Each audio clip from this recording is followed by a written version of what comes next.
Now, before we continue with our coverage, I want to make it very clear that right now we are only going to report the facts that are coming in, and we are not going to speculate about the means or the motives of these two men. The fact is that we don't know why these two individuals did what they did, whether or not it was an isolated attack or part of a bigger network.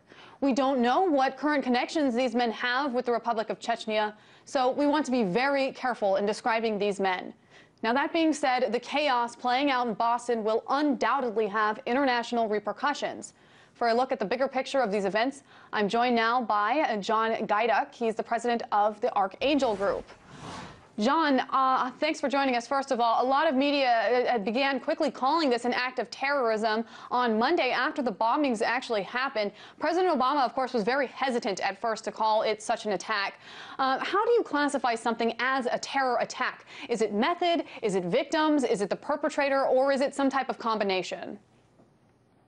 Well, and thank you for having me. It's one of the most difficult questions I think that we're facing in our legal system today, which largely surrounds the fact that we have passed almost countless pieces of legislation that define different things as criminal acts, and then almost on an ad hoc basis, we pick and choose what acts we're going to hang the moniker or the mantle of terrorism onto. As acts are typically defined, and you can look at any of the more than dozen federal definitions here in the United States of terrorism, this would most likely be considered a low-level tactical terrorist attack. Sure. Now, these men are from the Chechen Republic area. Tamerlan, of course, was born in Russia. Djokhar was reportedly born in Kyrgyzstan. The family lived in Dagestan in the Russian Federation for numerous years before reportedly leaving the country back in 2001, around that time anyway. So obviously this has convoluted the idea that we have right now. So let's talk about the fact that these men are not from the U.S. How has that added an international aspect to these attacks? Well, one of the first things I think people in the Western world need to understand is that Chechnya is a part of Russia. Certainly going back to 1663, Russia has been attempting to force Chechnya into the then Tsarist Russia. It was part of the Soviet Union and continued to be part of the Russian Federation. And the Chechens themselves originally began with an independence-oriented effort with regard to the resistance to the Russian Federation. When the Soviet Union collapsed, they certainly thought that was their opportunity. Russia has worked hard to keep them in the Russian Federation. And it wasn't until early 1995 when bin Laden himself sent in 10 of his top-level people, largely to try and, again, conscript the greater Chechen cause for independence into the greater global jihad that al-Qaeda was pursuing at that time. And al-Qaeda has continued to try and keep its foothold in that Chechen conflict ever since.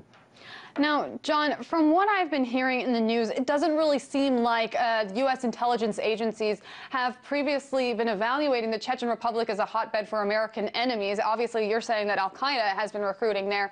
Will the fact that these two men came from the surrounding area change the American government's attitude toward the region, and more specifically, its military focus? Well, how the U.S. government reacts and how the military reacts certainly isn't something that I have any real insight into. I would say this: since the collapse of the Soviet Union in December 1991, the United States has continued to deal with Russian issues based on its old Cold War paradigm. And to a large degree, the U.S. originally came out in support of the Chechen cause for independence. It was the enemy is my friend paradigm, and the Russians continue to be perceived as inherently bad, inherently evil, if you will, going back to the Soviet era. And the American perspective was that any group of people trying to wrest their independence from Russia, therefore must be good. And this saw a significant measure of U.S. governmental support, even to the extent of providing political asylum to one of the top Chechen leaders, who was at the time under indictment for terrorism in Russia. Okay. Now, as soon as the information came out that these men are of the Islamic faith, many began speculating and using the words such as jihad and martyrdom. How can we be sure that just because these men are Muslim that their religion motivated these attacks? Or can we be sure at all? We really can't. The overwhelming majority, the vast majority of Chechens are in fact Muslim, and they have been Muslim since the 19th century, well entrenched into Islam since that time. And again, it's important for people to understand that the original effort of the Chechens was solely for independence from Russia. It was really not an Islamic effort or motivation. It was simply a nationalistic one on their part. They, of course, have been largely drawn into Wahhabism, again with the influence of Al-Qaeda. Now, what exactly might have motivated these two brothers, and again, I am not ready to in any way say that they're guilty of anything, terrorist attacks, jihad.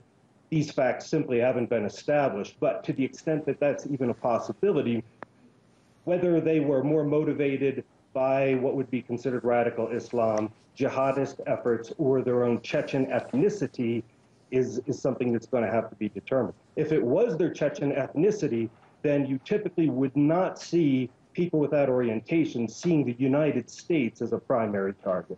It's hard, as you said, to determine any of the facts that are really coming out about this. There are so many things that are still murky. What ties they even had to the region in the first place? John Gajdak, president of the Archangel Group, thank you for weighing in.